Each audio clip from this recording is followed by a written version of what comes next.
Bonjour à tous, c'est Antoine et Léa. Nous sommes ravis de vous retrouver pour ce 14 juillet 2024.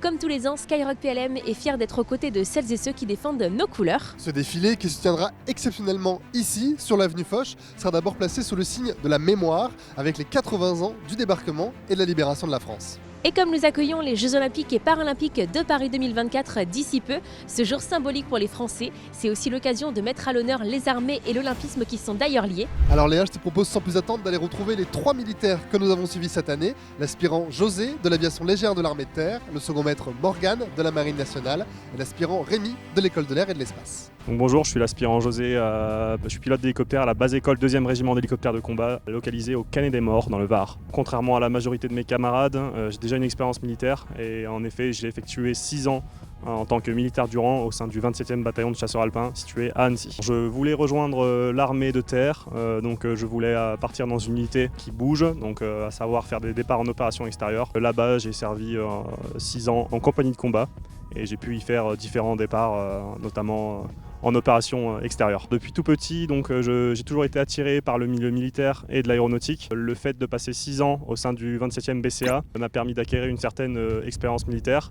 Et donc c'est tout naturellement qu'ensuite j'ai effectué les tests pour devenir pilote d'hélicoptère pour enfin concrétiser mon rêve. Alors, comment on devient officier sans contrat pilote ?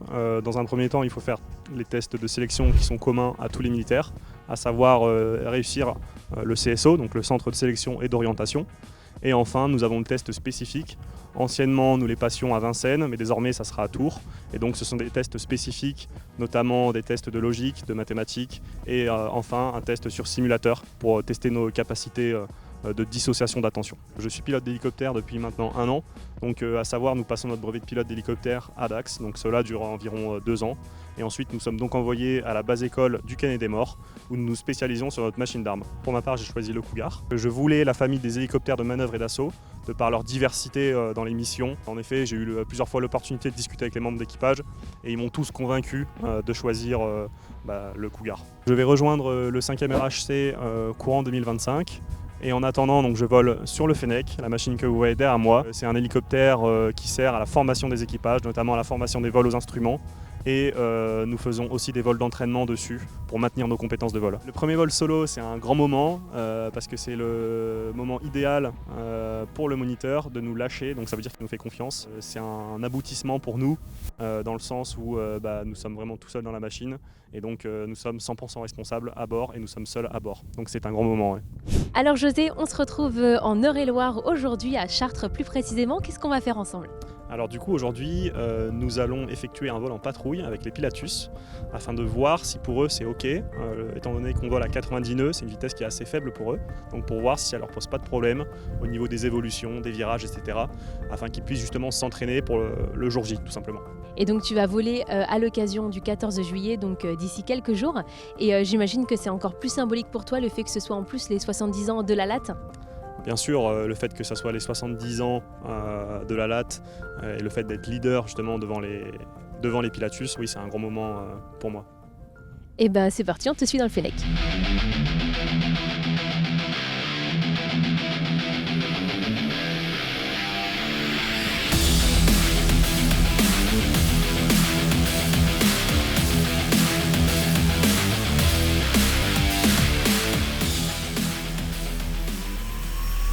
Effet carboné, la pression est bonne, autorisée pour le Allez, ignition. Allez, départ DNG. Oui. Montée de T4. La pression est établie, la balle tourne. Oui. Allez, prochaine échéance, 50% DNG. Oui. Dans l'ensemble de l'année. Le pic de T4 stable, il redescend tranquillement. C'est bon les casques? Oui, c'est bon. À ce moment-là, c'est parti.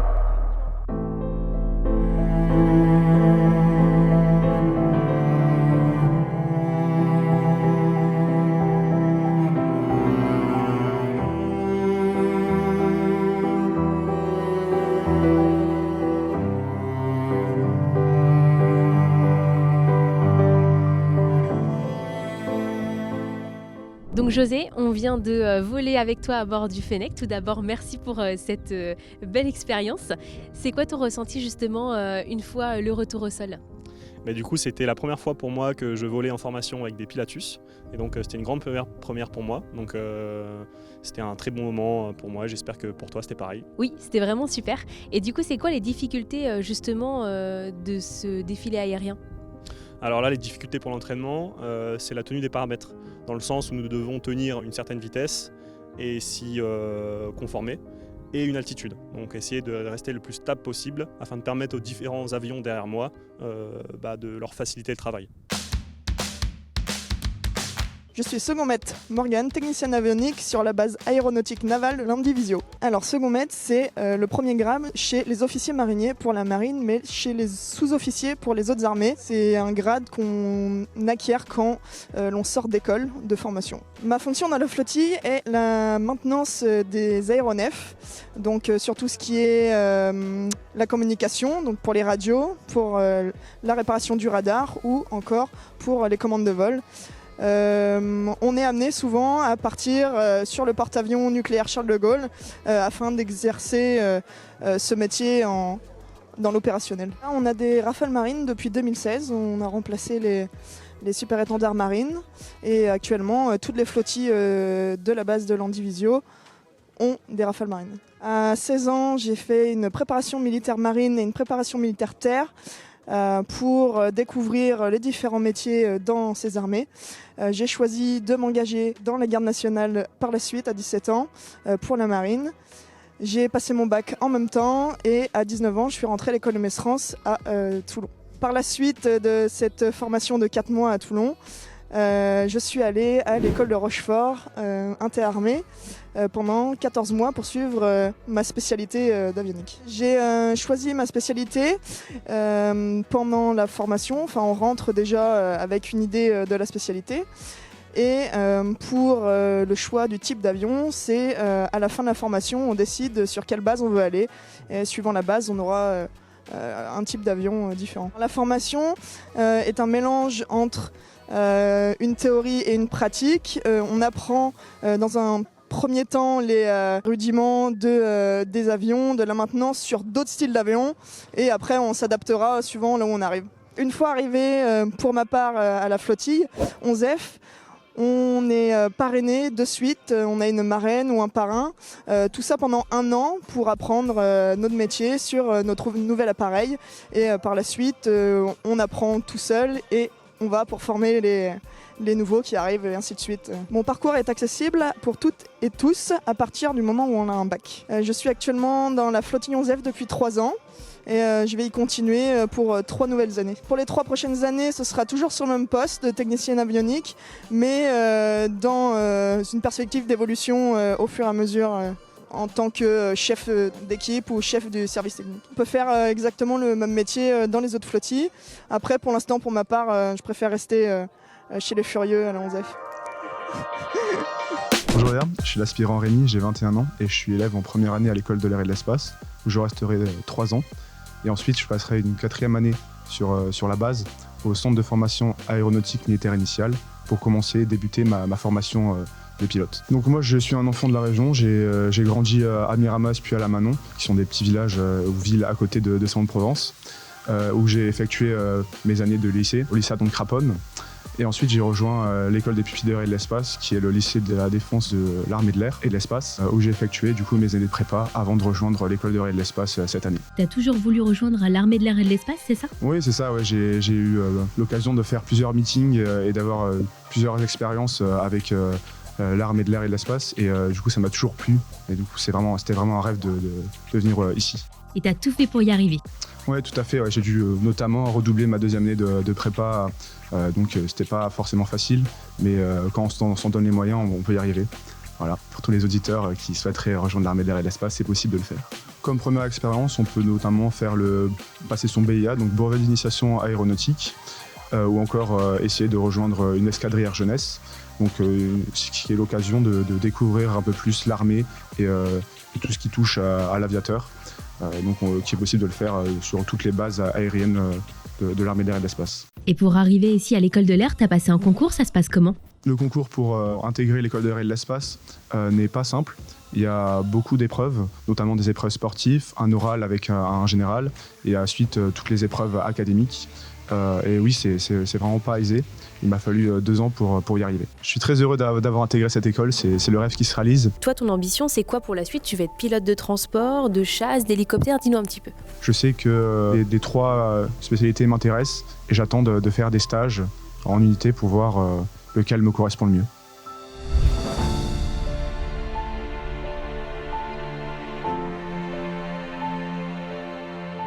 Ça fait maintenant quelques jours qu'on t'avait vu justement à Versailles-Satory pour les entraînements. Comment ça s'est passé jusqu'à maintenant? Bien, très bien, on a commencé à s'entraîner sur Foch le lendemain où on s'était vu, on a continué à Satory et on a réussi à s'améliorer au mieux pour être parfait aujourd'hui. Je suis très impatiente mais aussi stressée, je pense quand on va commencer à entendre la musique, le stress va vraiment monter et hâte d'avoir le ressenti d'après.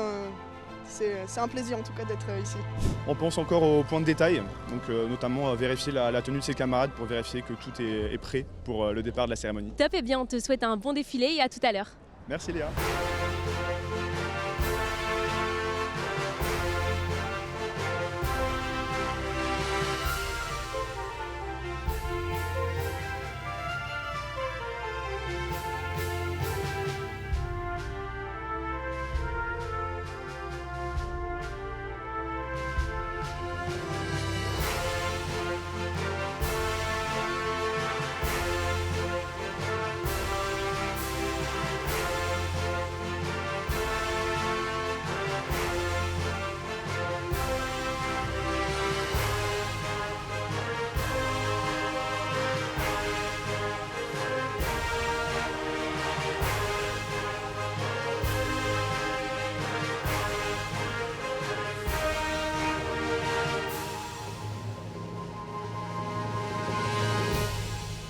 Et donc ça y est, le défilé est passé, nous sommes de nouveau avec Morgane. Morgane, en un mot, comment ça s'est passé, comment tu t'es sentie? C'est impressionnant le défilé, de passer devant la tribune présidentielle et au moment du dégagé surtout, c'est vraiment impressionnant. Ça s'est très bien passé, c'était avec une grande fierté qu'on est passé dans les tribunes, franchement c'était super. Oui, tu as l'air vraiment très heureux. C'était quoi justement ton meilleur souvenir de ce 14 juillet et de sa préparation? Je pense que le meilleur souvenir, c'est quand on arrive au niveau des tribunes, de voir tout le monde nous applaudir, ça fait vraiment franchement chaud au cœur. C'est impressionnant d'être acclamé comme ça. Alors déjà Morgane, merci beaucoup d'avoir été avec nous, ça a été un vrai plaisir de pouvoir te suivre justement jusqu'à ton défilé. Quel conseil tu donnerais aux suivants qu'on va suivre sur Skyrock PLM l'année prochaine? C'est d'être fort, d'être patient et surtout de kiffer le moment. Bien manger le matin, bien manger la veille au soir, essayer d'avoir une bonne hygiène de sommeil, et puis ça se passera bien.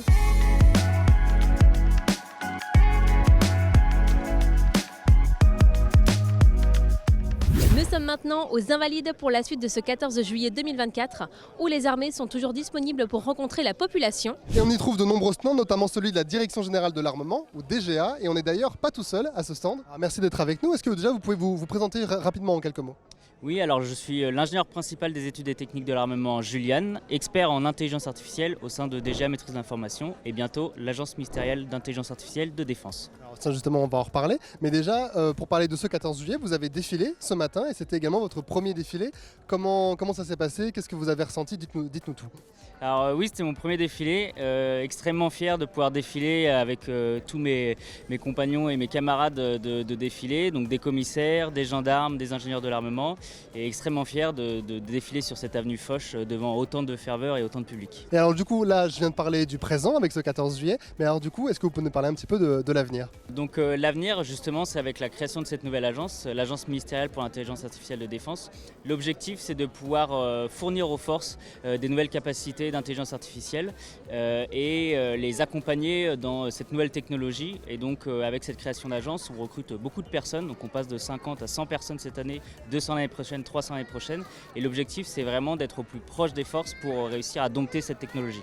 Alors oui, justement, l'intelligence artificielle, c'est une technologie aujourd'hui que les armées françaises souhaitent utiliser le plus possible aujourd'hui?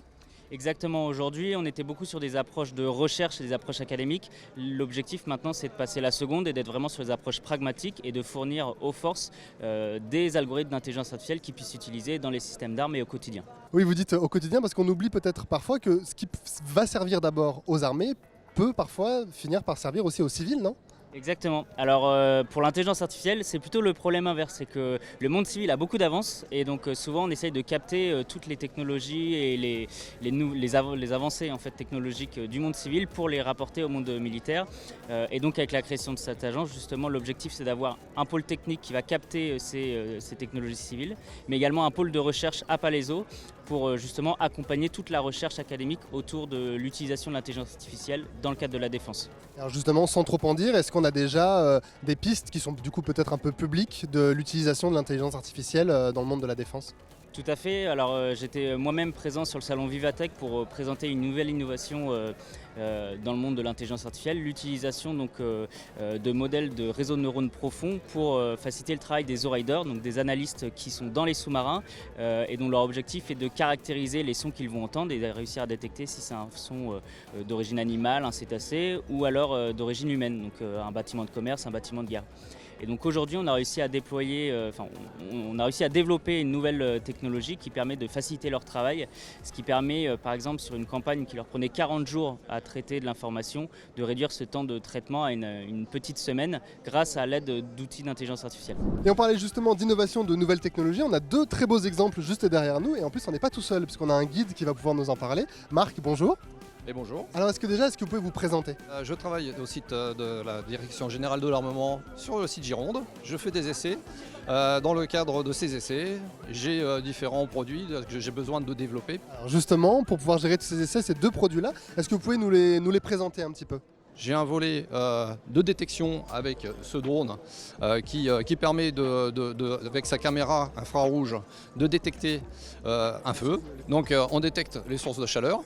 Le pompier qui est derrière son écran de contrôle, lui, va avoir une alerte qui va déjà lui dire attention, j'ai détecté quelque chose. Il peut prendre la caméra en main, il vérifie si c'est bien un feu. Si c'est bien un feu, du coup, j'ai le deuxième drone qui est là avec un système d'extinction. C'est juste un ballon de baudruche de 10 litres. Mais comme on est précoce dans la détection, le feu s'est pas beaucoup développé.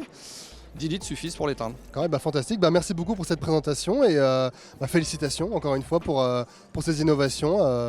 C'est très intéressant.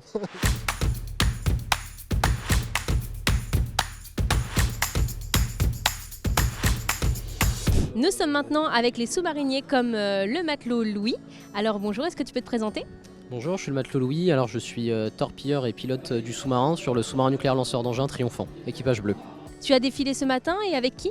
Alors ce matin j'ai eu la chance de défiler, j'étais dans la garde au drapeau des forces sous-marines et derrière moi il y avait tout mon équipage du sous-marin nucléaire lanceur d'engins Triomphant, équipage bleu. Et tu as apprécié ce moment ? Tout à fait, une grande fierté, c'est quand même assez mythique le 14 juillet, c'était mon premier, donc vraiment très content d'avoir pu participer. Et qu'est-ce qu'il y a de particulier cette année pour votre bâtiment ?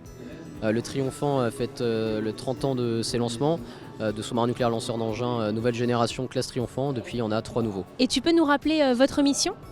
Alors les SNLE, leur mission c'est d'assurer la dissuasion nucléaire en France, donc de dissuader tout pays de s'attaquer à nos intérêts vitaux.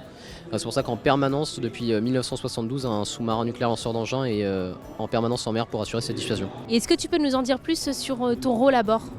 Alors comme je vous l'avais dit précédemment, je suis pilote et torpilleur du sous-marin. Donc moi ma journée elle est rythmée en quart à la mer. Et donc je vais venir assurer environ entre 8 à 11 heures de quart par jour à laquelle je serai à la barre du sous-marin. Et à côté de ça, donc je suis également torpilleur, donc si un jour on était amené à mettre en œuvre les armes tactiques à bord, ça sera, pas moi personnellement, mais moi ainsi que mon secteur, on est 3 torpilleurs plus un patron torpilleur, et donc c'est toute cette équipe qui pourrait mettre en œuvre ces armes tactiques. C'est donc une vie opérationnelle très spécifique que vous avez par rapport aux marins qui naviguent sur les océans ? D'un point de vue opérationnel, je dirais pas que c'est si spécifique que ça. Alors ce qui peut être unique effectivement, c'est le rapport à la dissuasion nucléaire qu'on est les seuls à assurer. Mais d'un autre point de vue opérationnel, chaque bâtiment de la marine a des missions plus ou moins opérationnelles. Donc non, il y a un réel point commun entre nous. Eh bien merci matelot Louis, bravo pour ce défilé et bon courage pour vos futures missions. Merci à vous. Et on finit symboliquement ce 14 juillet 2024 dans la cour d'honneur des Invalides pour retrouver le CTSA. Oui, le CTSA, c'est le centre de transfusion sanguine des armées. Il organise, comme chaque année, une collecte exceptionnelle au profit des armées, une collecte dont Skyrock PLM est partenaire. Donc, bonjour, je m'appelle Jimmy, je suis réserviste de la gendarmerie. Je représente aussi l'association Les Phénix de la gendarmerie, qui sont les blessés de la gendarmerie. Et on est ici en visite à Paris pour les festivités du 14 juillet. Et on a vu que sur les Invalides, il y avait une journée porte ouverte des armées. et donc le don du sang qui était mis en place. Donc c'était pour moi très important de pouvoir continuer à aider les camarades blessés en donnant le sang aujourd'hui, puis en plus dans un cadre magnifique. Alors bonjour, moi c'est Gwen, c'est la première fois que je donne mon sang, donc en plus aujourd'hui journée significative, donc c'est le 14 juillet.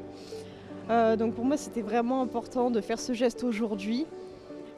Pour nos militaires qui sont engagés de partout, que ce soit en France ou à l'étranger. Du coup, c'est un petit quelque chose qui peut leur apporter beaucoup. Clap de fin de cette belle journée aux côtés de nos armées. Encore un grand bravo à celles et ceux qui ont défilé cette année et à bientôt sur Skyrock PLM pour un nouveau reportage.